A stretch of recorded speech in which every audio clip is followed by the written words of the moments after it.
Young millionaire lost 580 million to doctors, and his son never walked until a poor little girl did something that shocked everyone. Before we share this sorrowful tale of solitude and pain, tell us where you're watching from and subscribe for more heartfelt stories. The crystal chandelier shattered against the marble floor as Marcus Whitfield hurled his whiskey glass across the mansion's great room.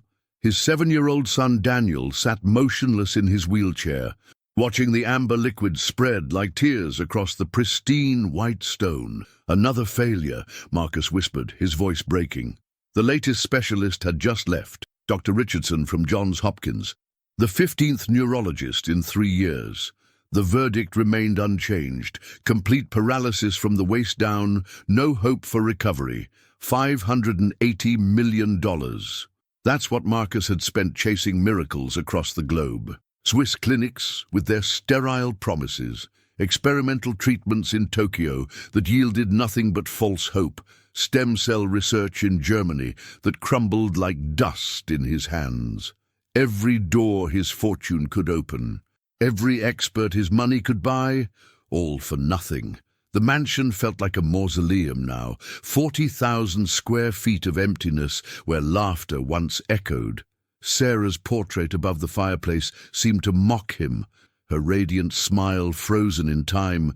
Her dreams of watching Daniel grow up, run, play soccer, dance at his wedding, all shattered like the crystal at his feet. Daniel's soft voice cut through the silence.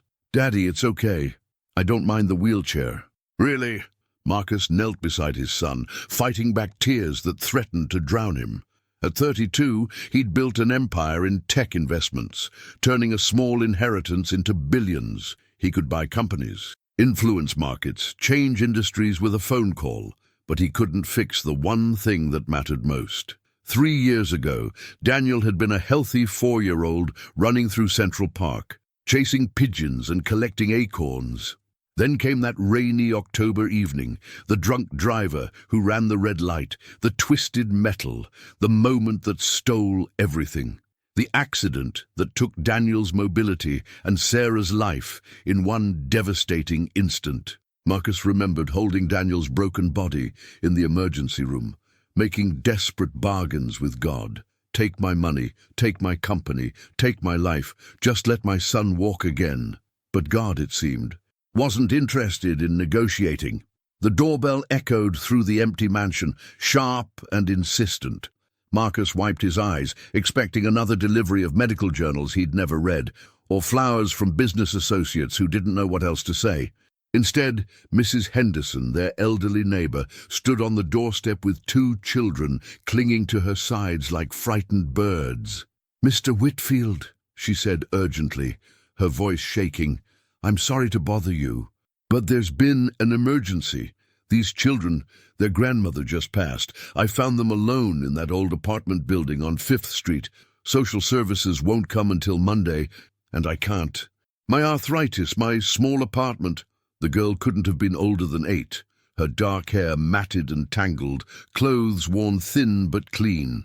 She held the hand of a tiny boy, maybe 2 years old, who peered out from behind her legs with enormous brown eyes that held too much understanding for his age.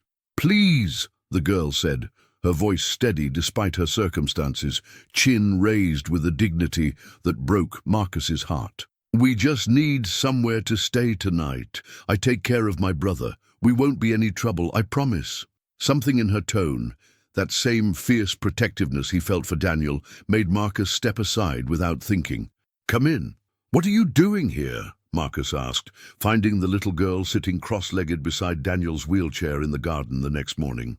The October sun filtered through the maple trees, casting golden shadows across the estate's sprawling grounds. Dew still clung to the grass, and the air smelled of autumn and possibility. "I'm Lucy," she said simply, as if that explained everything. "And this is my brother Tommy." The toddler was picking up fallen leaves, giggling as he tossed them in the air like confetti. His laughter was pure magic, the kind Marcus hadn't heard in his house since before the accident. Daniel smiled, the first genuine smile Marcus had seen in months. His son's face, usually pale and withdrawn, glowed with something Marcus had almost forgotten existed: joy. "Lucy knows lots of games we can play sitting down. Dad, she taught me how to make leaf boats and fairy houses and everything." Marcus watched, mesmerized, as Lucy demonstrated folding maple leaves into tiny vessels, her small fingers working with surprising skill. She showed Daniel each step with infinite patience, never rushing, never showing frustration when he struggled with the fine motor work. When his clumsy attempt fell apart, she simply helped him start over. "It's okay," she told Daniel gently. "Mama always said the best things take practice, like walking or tying shoes or making people smile." When Tommy stumbled and scraped his knee on the brick pathway, Lucy was there instantly, kissing the hurt away and distracting him with a silly song about brave little boys who were tougher than dragons. Her voice was clear and sweet, completely unself-conscious, as she made up verses that had Tommy giggling instead of crying. "Where did you learn to take care of children so well?" Marcus asked, settling onto the garden bench to watch them play. Lucy's eyes grew distant, older than her 8 years should allow. "Mama got sick when Tommy was born. Real sick, in the hospital kind of sick. Grandma's hands shook too much to help with bottles and diapers and crying. I learned fast." She shrugged, as if caring for a toddler at age 5 had been perfectly normal. "You do what you have to do for family." That simple statement hit Marcus like a physical blow. You do what you have to do for family. Wasn't that exactly what he'd been failing at for 3 years? All his money, all his specialists, all his desperate searching. Was he doing what needed to be done, or just throwing wealth at a problem that required something else entirely? That evening, Marcus called his lawyer. "Jonathan, I need you to research the legal requirements for emergency foster care. These children can't go into the system. Marcus, you're grieving. You've been struggling with Daniel's situation. Taking on 2 more children right now, children with their own trauma." "Jonathan!" Marcus's voice carried the steel that had built his empire. "These kids have been through enough hell. I won't watch them get lost in bureaucracy. Just get me the paperwork." As he hung up, he heard laughter from the living room, real, unrestrained laughter that made the mansion's walls seem to expand and breathe.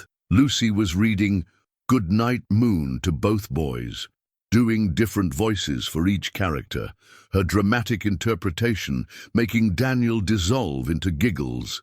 Daniel was sitting up straighter than he had in months, completely absorbed in her animated performance. For the first time since Sarah's death, the house felt alive again, filled with the sounds of childhood and hope and healing. Something fundamental was shifting, like tectonic plates rearranging deep beneath the surface of their lives. Marcus couldn't name it yet, but he could feel it, the slow, tentative return of something he'd thought was lost forever. 2 weeks passed, like a dream Marcus was afraid to wake from. Lucy had transformed their quiet mansion into something resembling a real home, filling corners that had been empty with laughter and purpose, and the beautiful chaos of children who felt safe enough to simply be children. She woke each morning at 6, her small feet padding across the hardwood floors to check on Tommy before getting herself dressed. Then she'd appear in the kitchen in her borrowed pajamas, hand-me-downs from a church donation that were too big but clean and warm to make what she called fancy toast. "It's not just toast," she explained seriously to Marcus on her 3rd morning, standing on a kitchen stool to reach the counter. "It's butter and cinnamon and a little bit of sugar, and you have to cut it into triangles, because that's how Mama made it special." Her small hands worked with practiced efficiency, spreading the mixture just so. Daniel waited eagerly each day for Lucy's arrival in his room. She'd created elaborate games they could play together, imaginary treasure hunts where his wheelchair became a pirate ship, sailing dangerous seas. Art projects using supplies Marcus hastily purchased from the local craft store, and storytelling sessions where they invented wild adventures featuring brave princes and clever princesses who always found ways to save the day. Marcus found himself looking forward to coming home from work, something that hadn't been true in 3 years. The house hummed with activity. Lucy helping Tommy with simple puzzles, Daniel teaching her basic math concepts he'd learned from his tutors. All three children building elaborate block towers that they'd knock down with delighted shrieks. "Today we're going to dance," Lucy announced on a crisp November morning, her eyes bright with mischief and determination. Marcus looked up from his coffee, feeling the familiar stab of pain that came whenever anyone mentioned activities Daniel couldn't participate in.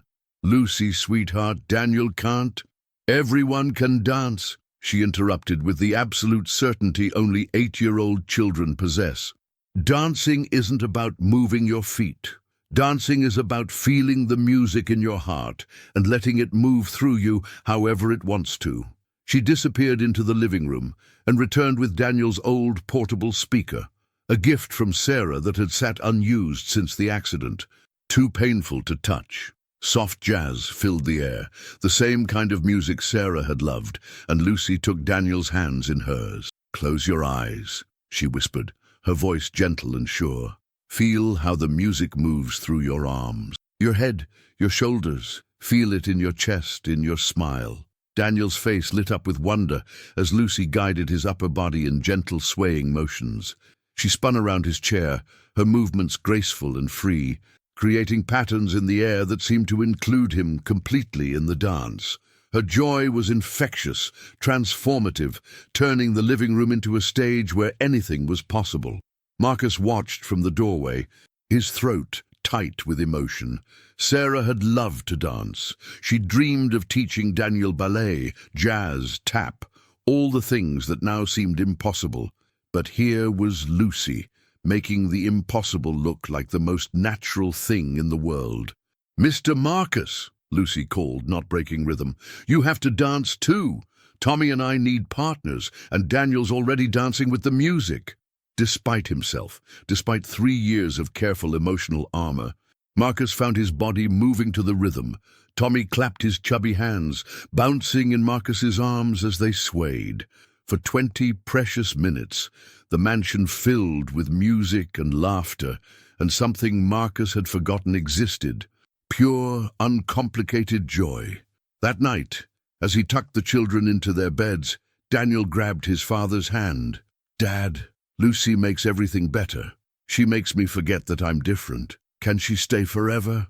Marcus kissed his son's forehead, breathing in the scent of childhood innocence. "We'll see, buddy, we'll see." The social worker arrived on a gray December morning, her clipboard and serious expression filling the mansion's foyer with tension that seemed to suck all the warmth from the air. Miss Patricia Holbrook had the look of someone who'd seen too much human suffering and had built walls around her heart to survive it. Efficient, professional, and utterly unmoved by wealth or charm. "Mr. Whitfield," she said without preamble, her voice carrying the weight of bureaucratic authority, "I appreciate your kindness toward these children, but temporary emergency placement has limits. We have a lovely family in Buffalo who've expressed serious interest in adopting siblings. The Hendersons, their experienced foster parents with 3 successful adoptions." Marcus felt his chest tighten, the air suddenly too thin to breathe properly. "Buffalo? That's 6 hours away. These children have been through enough upheaval. Lucy and Thomas need stability, routine, a proper family environment with parents who understand trauma recovery, not—" She gestured around the opulent mansion with its marble floors and crystal chandeliers. "Whatever this arrangement is, wealth doesn't automatically create a nurturing environment, Mr. Whitfield." Lucy appeared at the top of the grand staircase, her small figure dwarfed by the soaring ceiling, but somehow commanding attention anyway. She walked down slowly, her small hand trailing along the mahogany banister, Tommy clutching her other hand and looking between the adults with worried eyes. "We are stable here," Lucy said quietly, but her voice carried clearly through the foyer. "Tommy hasn't had any nightmares since we came. He used to wake up screaming for Mama every single night, but now he sleeps through until morning. Daniel laughs now, real laughs, not fake ones. And Mr. Marcus smiles when he makes us pancakes on Sunday mornings." Ms. Holbrook consulted her clipboard, pen poised to make notes. "Lucy, dear, you're 8 years old. You shouldn't be worried about everyone else's emotional well-being. You need to be in school consistently, with proper educational support, not playing caregiver to everyone around you. I teach her, Daniel interjected from his wheelchair, rolling into the foyer with determination written across his young face. Dad bought us workbooks and educational games. Lucy's really smart. She reads chapter books, and she's already doing third-grade math. She helps me with my physical therapy exercises too. Marcus stepped forward, drawing on every ounce of boardroom confidence he'd ever possessed. Ms. Holbrook, I'd like to formally apply for adoption. I have the resources to provide them with everything they need. Excellent schools, therapy if needed, stability, love. I can give them opportunities most families can only dream of. The social worker's laugh was sharp and dismissive, cutting through the air like broken glass. Mr. Whitfield, you're a single father dealing with your own child's significant disability. Adding 2 more children to that situation, especially ones with trauma backgrounds and attachment issues, isn't wise. It's potentially harmful to all the children involved. I've successfully raised Daniel for 3 years on my own, with nannies, tutors, housekeepers, and unlimited financial resources. Money doesn't replace hands-on parenting, Mr. Whitfield. It doesn't replace experience with childhood development or trauma recovery. These children need more than what wealth can buy. Lucy stepped closer to Marcus, her small hand finding his and gripping it tightly. The gesture was protective, comforting, as if she were offering him strength rather than seeking it. He doesn't need to replace anything, she said simply. We're already a family. Families aren't about having the same blood or the same house forever. They're about choosing to take care of each other every single day. Ms. Holbrook made several notes on her clipboard, her expression unmoved. I'll be back tomorrow at noon with representatives from the Buffalo family. Please have the children ready with their belongings packed. The transition will be easier if we handle it quickly. As her official car pulled away, leaving exhaust fumes in the cold December air, Marcus knelt to Lucy's level, his hands on her small shoulders.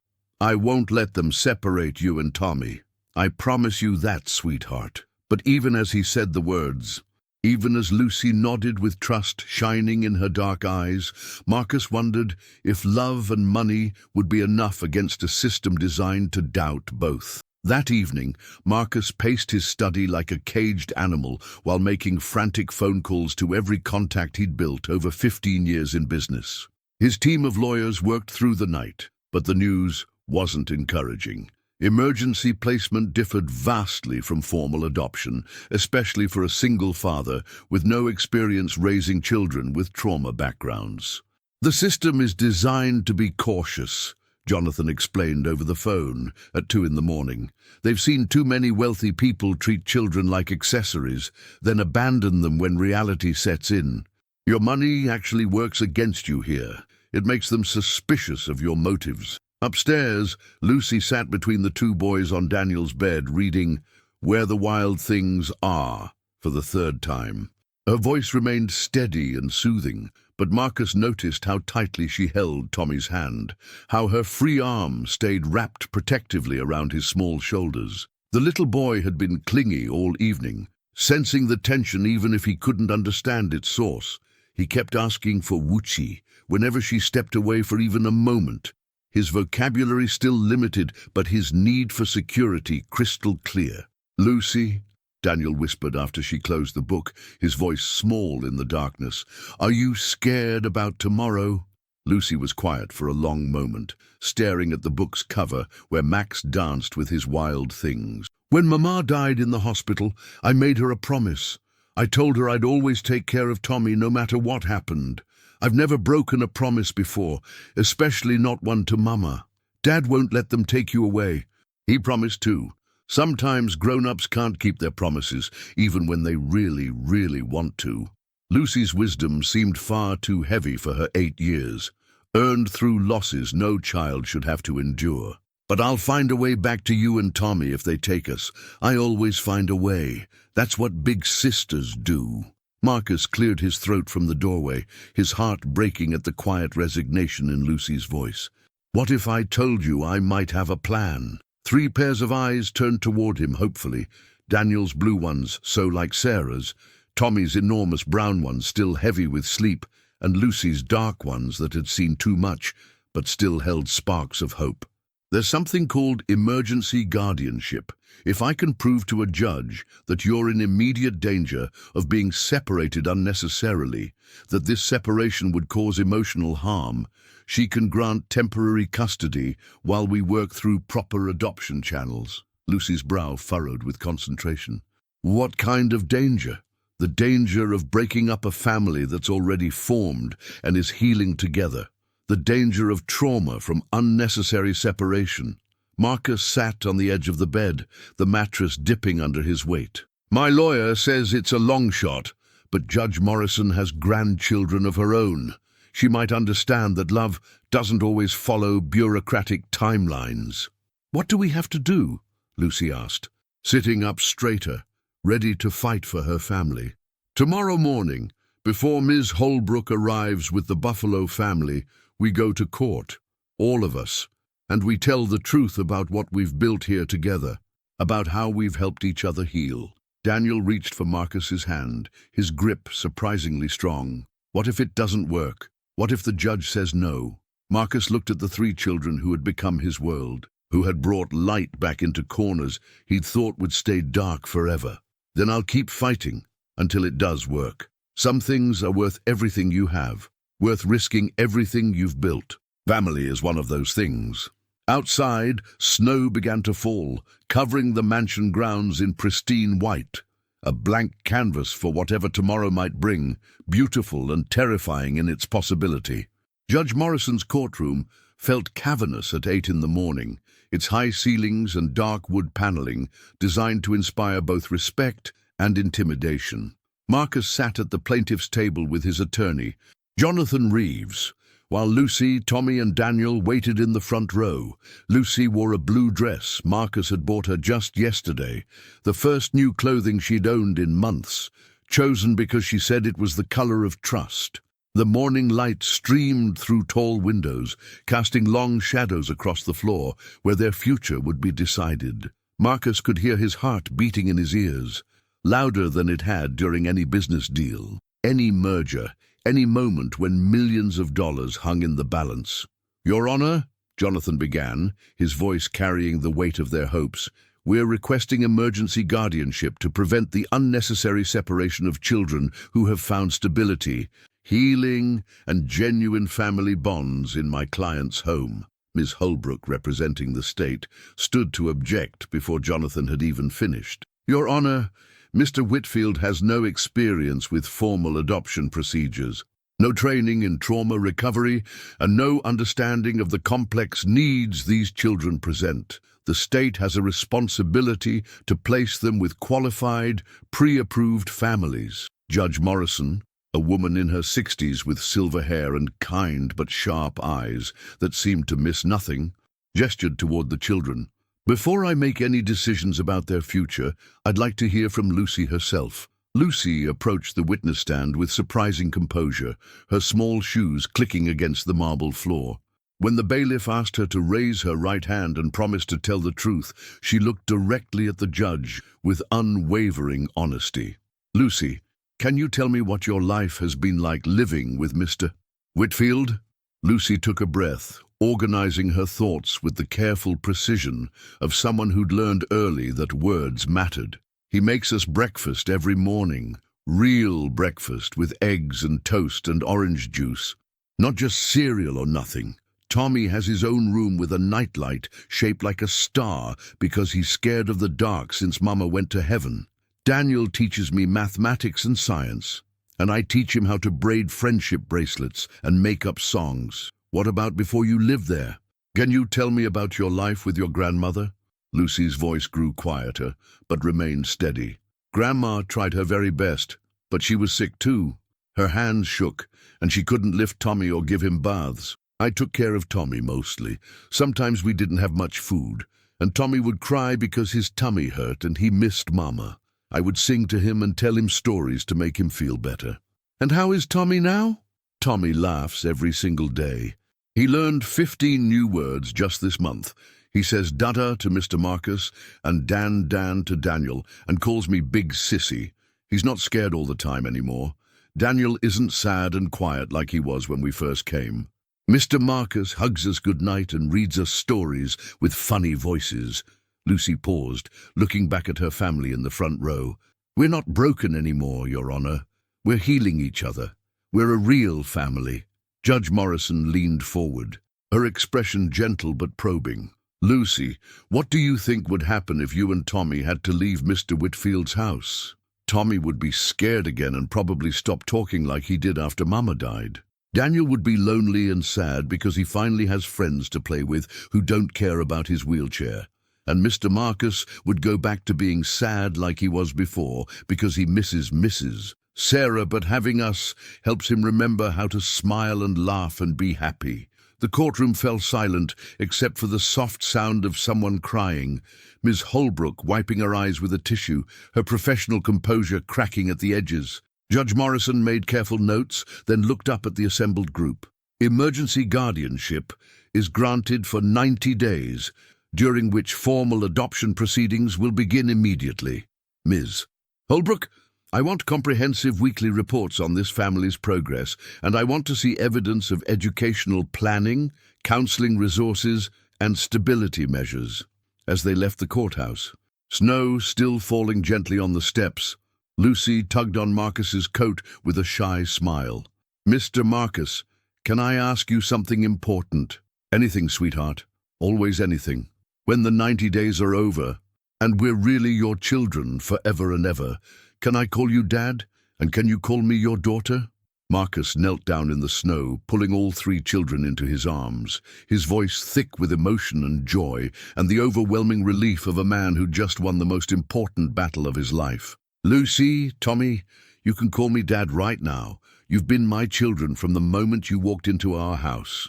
Spring arrived with the force of a revelation, painting the Whitfield estate in vibrant greens and promising yellows. 3 months had passed since the courthouse victory, and the adoption papers were nearly finalized. Marcus watched from his study window as Lucy pushed Daniel's wheelchair through the garden while Tommy chased butterflies, his laughter carrying on the warm April breeze. The transformation in all of them was remarkable. Daniel had gained weight, his pale complexion now rosy with outdoor activity. His physical therapy sessions, once endured with reluctant compliance, had become collaborative efforts with Lucy, cheering him on, and Tommy providing entertainment with his silly antics. "Dad!" Lucy's voice called from the garden. "Oh, come quick. You have to see this." Marcus stepped outside to find an extraordinary scene. Daniel was attempting to transfer from his wheelchair to the garden bench, something he'd refused to try for months. Lucy stood beside him, not helping but offering quiet encouragement. "Remember what Dr. Patricia said about using your core muscles. I believe in you, Daniel." "I can do it," Daniel grunted, his arms straining as he lifted himself. For a moment he balanced between chair and bench, his face red with effort. Then, with a final push, he made it to the bench, grinning with pride. "I did it, Dad. Did you see? I did it myself." Marcus felt tears threatening as he applauded. This was the first time since the accident that Daniel had shown initiative in his physical recovery. "I'm so proud of you, son." That evening, as Marcus tucked the children into bed, Lucy lingered in the doorway of his study. "Dad, can I ask you about something serious?" "Always, sweetheart." Lucy settled into the leather chair across from his desk, her legs swinging slightly. "Tommy's vocabulary is getting really good. But sometimes he still asks when Mama's coming home. I don't know what to tell him." Marcus set down his papers, giving her his full attention. "What do you usually say?" "I tell him Mama is watching us from heaven and that she's happy we found you and Daniel. But sometimes I wonder if I'm being truthful enough. He's little, but he's not stupid." The maturity in her voice still amazed Marcus. "Lucy, you've done an incredible job protecting Tommy while helping him understand. But you know what? You don't have to carry that responsibility alone anymore. We're a team now." Lucy's eyes brightened. "So if he asks again, we can tell him together. We'll handle everything together from now on. That's what families do. Later that night, Marcus found himself in Sarah's old art studio, a room he'd avoided for 3 years. Dust motes danced in the moonlight, streaming through tall windows. Sarah's last painting still sat on the easel, a family portrait she'd been working on before the accident, showing Marcus, herself, and a laughing Daniel in Central Park. For the first time since her death, Marcus didn't feel the crushing weight of loss when he looked at it. Instead, he felt gratitude for the love they'd shared and hope for the love that was growing in his house now. Sarah would have adored Lucy and Tommy. She would have understood exactly how they'd saved them all. As he turned to leave, he noticed Lucy standing in the doorway, Tommy in her arms. The little boy had obviously had a nightmare and sought comfort from his big sister. "Is that Mrs. Sarah?" Lucy whispered, looking at the portrait. "Yes, she was Daniel's mom. She would have loved you both very much." Lucy studied the painting thoughtfully. "She looks kind, like someone who gives really good hugs." "She did give the best hugs," Marcus said softly. "Would you like me to tell you about her sometime?" "Yes, please. I think Tommy should know about her too. She's part of our family's story now." As they headed back to bed, Marcus realized that healing didn't mean forgetting. It meant making room in your heart for new love without diminishing what came before. The phone call came on a Tuesday morning in May, while Marcus was reviewing quarterly reports. Jonathan's voice carried an urgency that made Marcus's blood run cold. "We have a problem. Lucy and Tommy's biological father has surfaced, James Morrison. He's been in prison for the past 4 years on drug-related charges. He was released last week and is demanding his parental rights be restored." Marcus felt the world tilt beneath him. "That's impossible."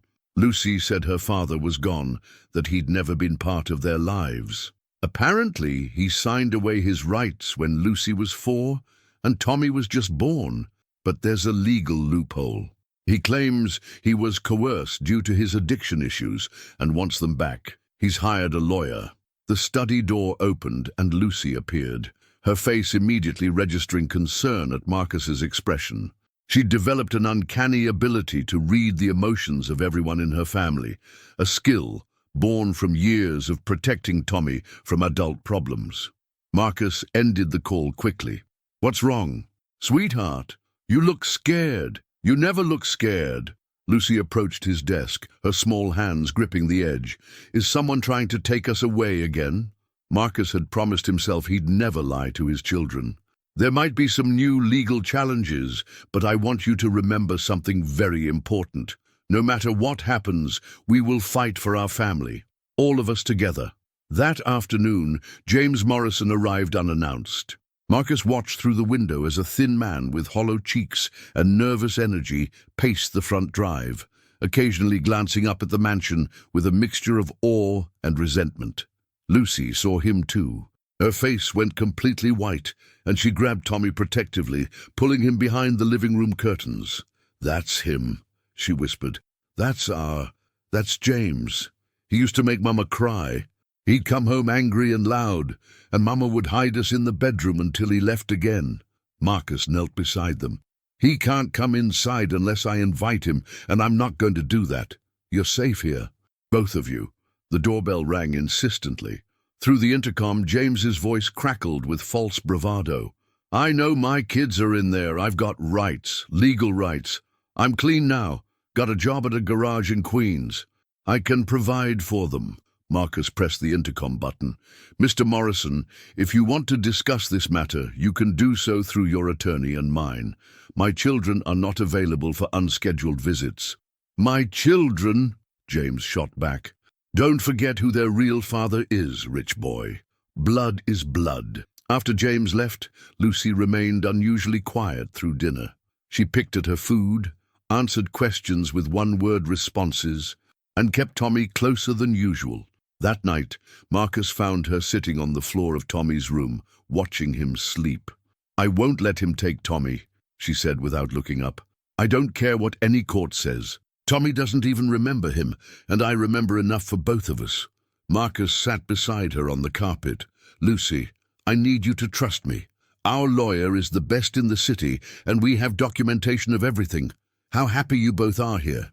Your progress in therapy, Tommy's development. The courts care about what's best for children, not just biology. But what if they don't see it that way? What if they think he deserves another chance because he's our real father? Marcus chose his words carefully. I am your real father now, in every way that matters. He may share DNA with you, but I'm the one who knows that Tommy likes his toast cut into triangles and that you have nightmares about hospitals. I'm the one who reads bedtime stories and kisses scraped knees and worries when you're sad. That's what makes someone a real parent. Lucy finally looked at him, tears streaming down her cheeks. I'm scared. Dad, what if we have to start over again? What if Tommy forgets us? Marcus pulled her into his arms, feeling her small body shake with fear and exhaustion. Then we'll remind him every single day how much we love him. But Lucy, I truly believe that's not going to happen. Sometimes the hardest battles are the ones most worth fighting. Outside, storm clouds gathered on the horizon. But inside their home, a family held each other close and prepared to fight for their right to stay together. The custody hearing was scheduled for June 15th, exactly 6 months after the children had first arrived at the mansion. Marcus hired the best family attorney in New York, but the weeks leading up to the hearing were filled with invasive home visits, psychological evaluations, and interviews that left everyone emotionally drained.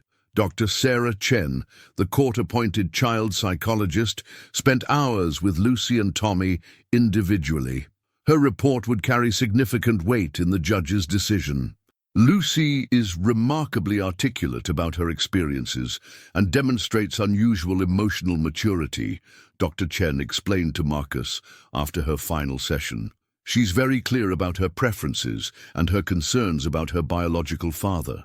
Tommy, on the other hand, shows no recognition of James Morrison and significant anxiety when separated from Lucy or you.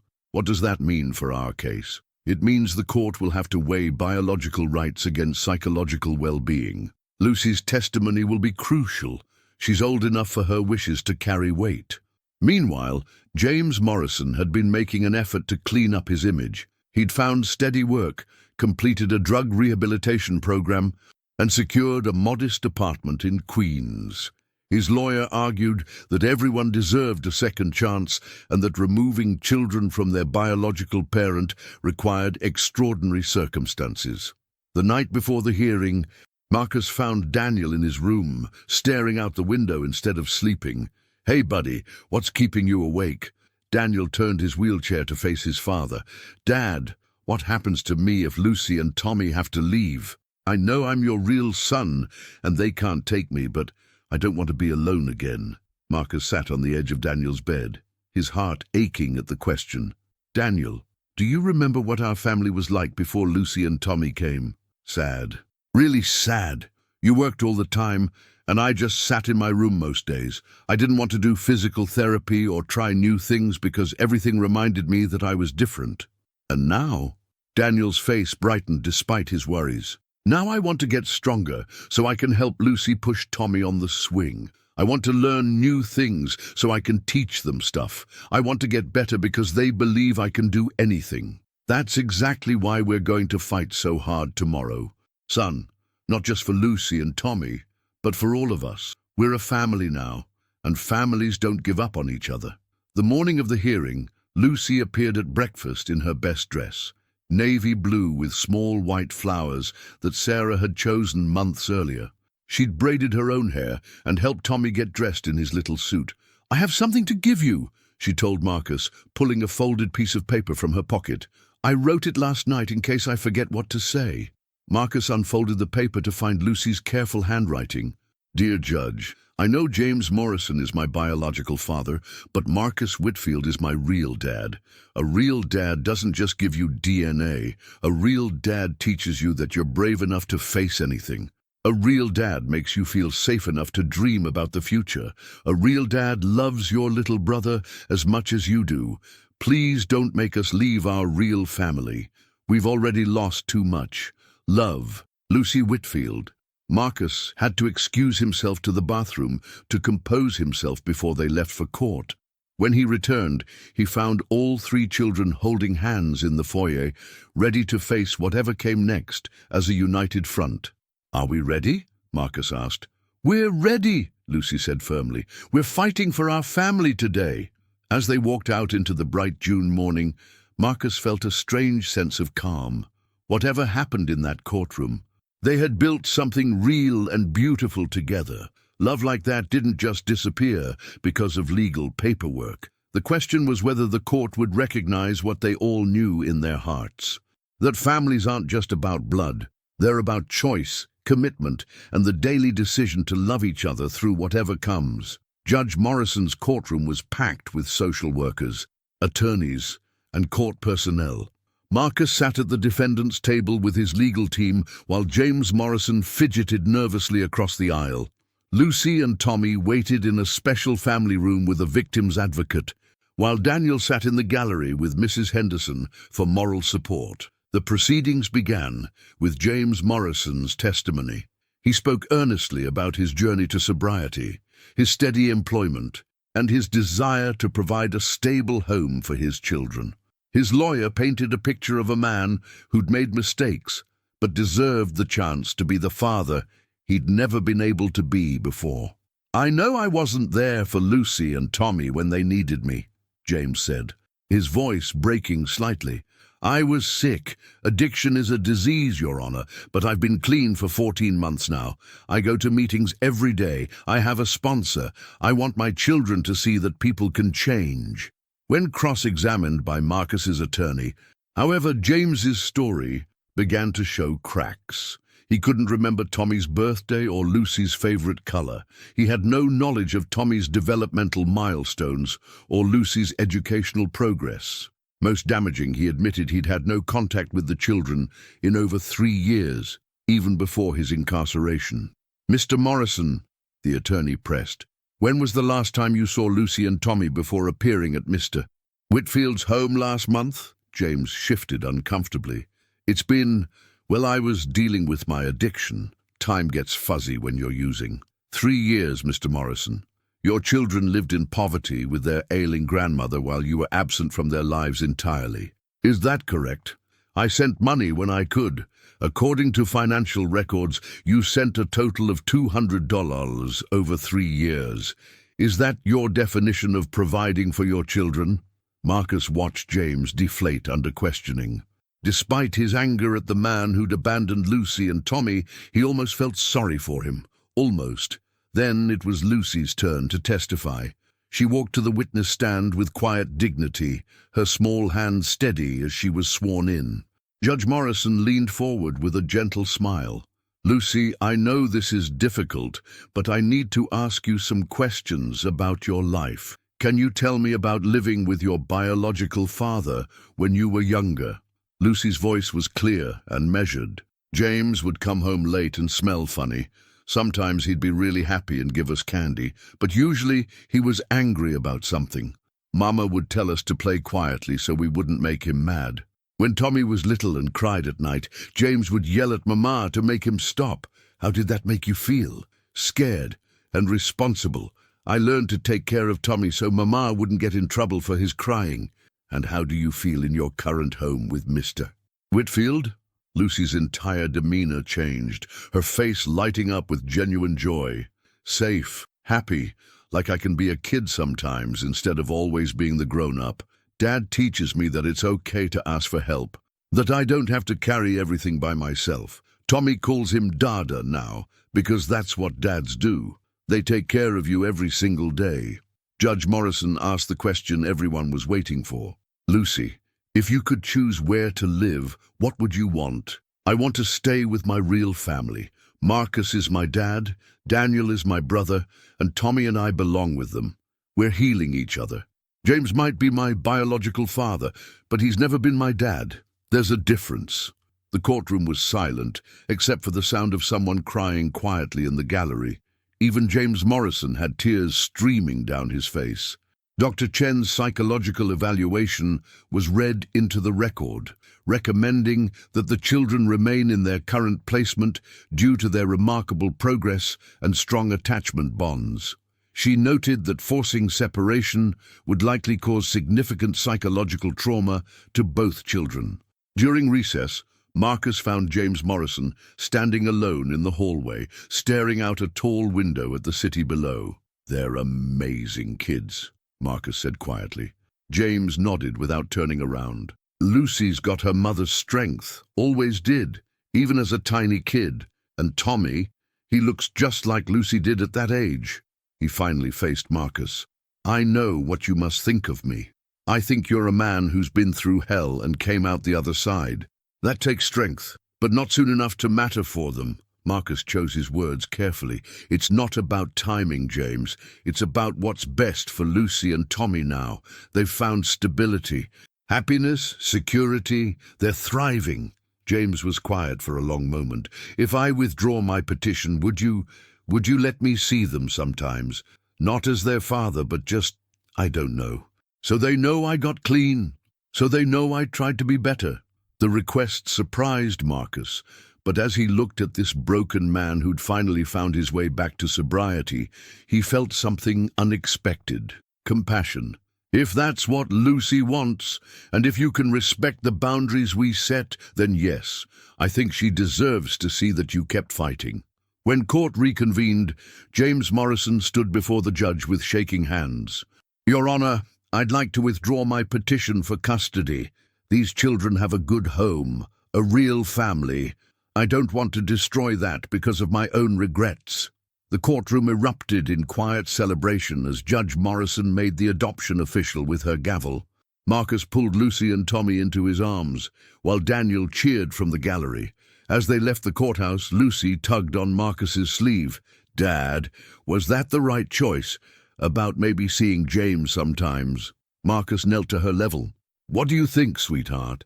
Lucy considered this seriously. "I think everyone deserves a chance to show they're trying to be better. But he's not my dad anymore. You are, and I always will be."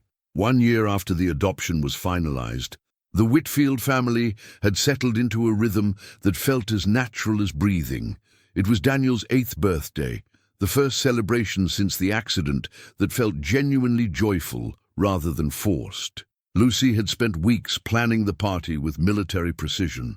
She'd organized games that Daniel could participate in fully, designed a treasure hunt with clues he could solve from his wheelchair, and even convinced Marcus to hire a magician who specialized in interactive shows for children with disabilities. "Dad, you have to see what Daniel can do now," Lucy announced as she burst into Marcus's study that morning. At 9 years old, she'd grown 2 inches and gained the confident bearing of a child who knew she was loved unconditionally. Marcus followed her to the garden, where an extraordinary sight awaited him. Daniel was transferring independently from his wheelchair to a large exercise mat on the grass. His arms, strengthened by months of dedicated physical therapy, motivated by his desire to keep up with his siblings, moved with new confidence. "Watch this," Daniel called out, his face glowing with pride. Using specialized equipment his physical therapist had recommended, he pulled himself across the mat using only his upper body strength. At the end, he executed a perfect sit-up before transferring back to his chair. "That's incredible, son. How long have you been working on that routine?" "Lucy's been timing me every day for 3 weeks. I can do the whole thing in under 5 minutes now." Daniel's grin was radiant. "I want to try wheelchair racing next year. There's a team in the city." Tommy, now 3 years old and chattering constantly, ran over to hug his big brother. Dan, fast, like race car." The birthday party that afternoon was everything Lucy had planned and more. 20 children from Daniel's therapy group and Lucy's school filled the mansion with laughter and chaos. Marcus watched from the kitchen window as his 3 children worked together to help their guests feel included. Lucy naturally taking charge of organization, Daniel demonstrating that his wheelchair made him the perfect captain for their pirate ship game, and Tommy charming everyone with his infectious giggles. James Morrison had kept his word about maintaining appropriate boundaries. He visited once a month, taking Lucy and Tommy for ice cream and park visits. He'd been sober for over a year now and had built a quiet relationship with them that didn't threaten their primary family bonds. Most importantly, he'd never pressured them to call him anything other than James. That evening, as Marcus tucked the children into bed after the excitement of the party, Lucy lingered in his study doorway, as had become her habit. "Dad, do you remember when you used to be sad all the time?" Marcus set down his book, thinking about the man he'd been just 2 years ago, angry, desperate, throwing money at problems that couldn't be bought. "I remember. Do you remember being scared and having to take care of everyone? Sometimes I dream about the old apartment. But not scary dreams, just remembering dreams, like remembering that Mama used to sing to Tommy when he cried, or how Grandma would read me stories even when her hands shook. Those are good dreams to have. Sweetheart." Lucy climbed into the chair across from his desk, her legs tucked under her. "I think we all needed saving, but we had to save each other. That's how families work, isn't it? Everyone takes turns being strong when someone else needs to be weak for a while." The wisdom in her words struck Marcus like a physical blow. This child, who'd endured more loss than most adults, had figured out something it had taken him 34 years to understand. "You're absolutely right. When I was drowning in grief and anger, you and Tommy threw me a lifeline without even knowing it. When you needed safety and stability, I was finally ready to provide it. When Daniel needed hope and friendship, you both showed him that being different didn't mean being less than. And when Tommy needed a family to help him grow up happy, we all chose to love him like he'd always been ours," Lucy added. Marcus walked over to her chair and pulled his daughter into his arms. This remarkable little girl who taught him that the best gifts in life often came disguised as disasters, that the greatest treasures couldn't be bought with money, and that love multiplied rather than divided when it was shared freely. "I love you, Lucy Whitfield. I love you too, Dad, forever and always, no matter what." Outside, the first stars were appearing in the darkening sky, witness to a family that had found its way home to each other against all odds. 5 years had passed since that first desperate morning when Lucy and Tommy arrived at the mansion, and the transformation was nothing short of miraculous. Marcus stood in his office, now redecorated with family photos and children's artwork, watching 13-year-old Lucy push Daniel's racing wheelchair around the estate's track, while 8-year-old Tommy cheered from the sidelines. Daniel, now 12, had become a champion in junior wheelchair racing. His determination to keep up with his siblings had driven him to discover talents he never knew he possessed. The boy who once sat quietly in his room now traveled to competitions across the country, his bedroom walls covered with medals and ribbons. "Dad!" Lucy called as she jogged toward the house, her long dark hair pulled back in a ponytail. She'd grown into a stunning young lady with Sarah's grace and her own fierce independence. "Daniel just broke his personal record, and guess what Tommy did?" Marcus stepped onto the porch to see Tommy executing a perfect cartwheel on the lawn, his face glowing with pride. The little boy who'd once clung to Lucy in fear now moved through the world with the confidence of a child who'd never doubted he was loved. "I'm learning gymnastics like Lucy did when she was little," Tommy announced, running over to hug Marcus around the waist. "Lucy says I'm a natural athlete like Daniel." That evening, the family gathered in the living room for their weekly tradition, sharing highlights from each person's week. It was Lucy's idea, implemented when she turned 10 and wanted to make sure everyone felt heard in their busy household. "I'll start," Daniel said from his position on the couch, his racing wheelchair parked nearby. "My highlight was beating my mile time, but also Sarah Chen. You remember her, the psychologist from our custody hearing? She's writing a research paper about family resilience, and she wants to interview our family about how we've all grown together." "That's wonderful," Marcus said. "Lucy, what about you?" Lucy grinned. "2 highlights this week. First, I got accepted to the advanced placement program for high school, and second, I had lunch with James yesterday." The monthly visits with their biological father had evolved into a comfortable relationship. James had remarried a kind woman named Patricia, and they'd had a baby girl. Lucy and Tommy had become protective big siblings to little Emma, enjoying their expanded family while never wavering in their primary loyalties. "How are James and Patricia?" Marcus asked. "Good." Emma said her first word, "Lucy."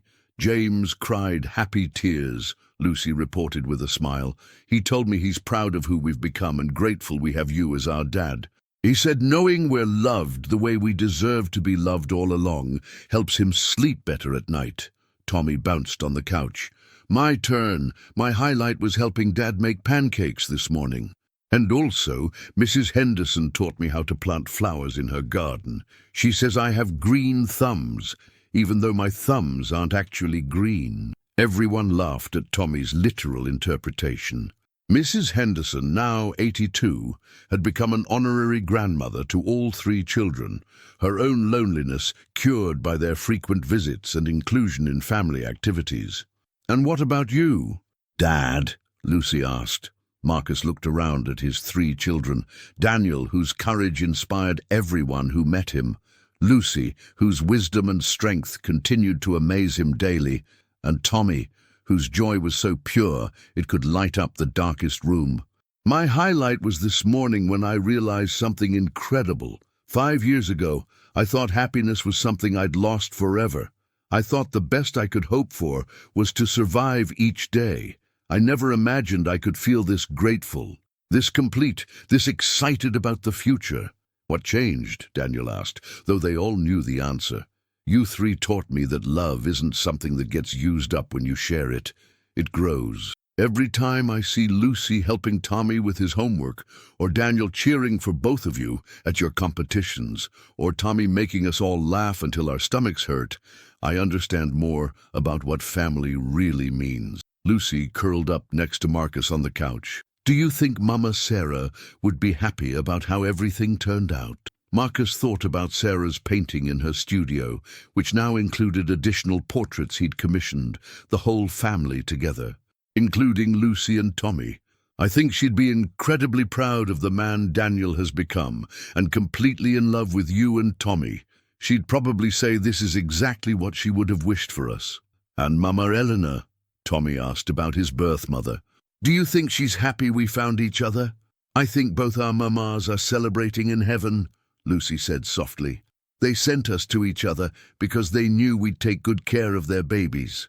As the evening wound down and Marcus tucked his children into bed, he reflected on the journey that had brought them all together.